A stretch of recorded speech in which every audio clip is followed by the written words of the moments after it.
Hey, I'm back for some instant revision in 5 minutes or less. This time I've been looking at Gerald and ideas of class.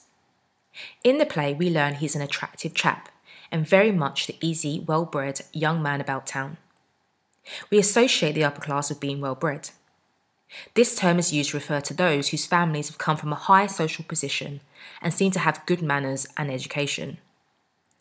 By Preeti telling the audience this in the opening stage directions, as well as letting us know that Mrs. Berlin is also her husband's social superior, establishes the theme of class in the play. During the time the play was set, there were very clear class divides in society. You had the lower class, the working class, the middle class, the upper middle, and the upper class. People would usually marry someone from the same class as themselves. That's why it may seem surprising to an audience to see Gerald and Mrs. Berlin marrying down. So, are they with their partners for love or for money? During Mr. Berlin's engagement speech, Prissy hints of some family tension. Both Sir and Lady Croft do not attend their son's celebration. Mr. Berlin states how it is a pity they couldn't make it, but tries to hide his disappointment by claiming he's not sorry that they're celebrating quietly like this. The upper class was a closed group, restricting their social circle. They would unlikely mix socially with those from the middle class. It could also show they may disapprove of Gerald marrying Sheila because she's from the middle class. Mr. Berlin goes on to mention how it's one of the happiest moments of his life. You would think his happiness is because he's seen his daughter getting married. However, by focusing on how his business would prosper in his speech, shows he's more focused on how it could benefit him financially and socially. Mr. Berlin says, "You're the kind of son-in-law I've always wanted. Your father and I have been friendly rivals in business for some time now, though Crofts Limited is both older and bigger than Berlin and Company, and now you've brought us together. And perhaps we may look forward to a time when Crofts and Berlins are no longer competing, but are working together for lower costs and higher prices." In which Gerald responds with, "Hear, hear, and I think my father would agree to that." While it may seem obvious Mr. Berlin's intentions for their marriage, we should also think about Gerald and what he gains from the marriage too. In Edwardian Britain, many changes occurred in society. The Industrial Revolution allowed the middle class to prosper. Industrialisation resulted in many moving to urban areas to seek employment and opportunities. Some became rich in the process. Priestley uses Mr. Berlin as a representation of this. Industrialisation also resulted in changes for the upper class. With a rising and wealthy middle class, the upper class had competition.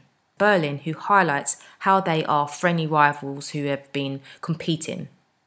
The verb competing means to strive to gain or win something by defeat or establishing superiority over others. Both groups are competing for different reasons.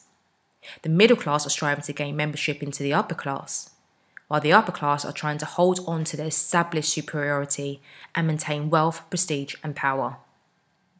Just to add, in 1900 the Labour Party was founded. This led to the rise of a more political working class, who wanted change to their poor working conditions and standards of living. Priestley shows this through Eva Smith, when she fights to get a pay rise at Mr. Berlin's company. The repetition of together in Mr. Berlin's speech can suggest how both families may realise that they are stronger together. However, even though they're stronger together, that is only in business. The Crofts, absent from the engagement party, could signal that they do not want to mix socially. Mr. Berlin recognises Crofts Limited is older and bigger than his company. The question we should consider is whether Gerald and his family also recognise the opportunities new money can have for old money.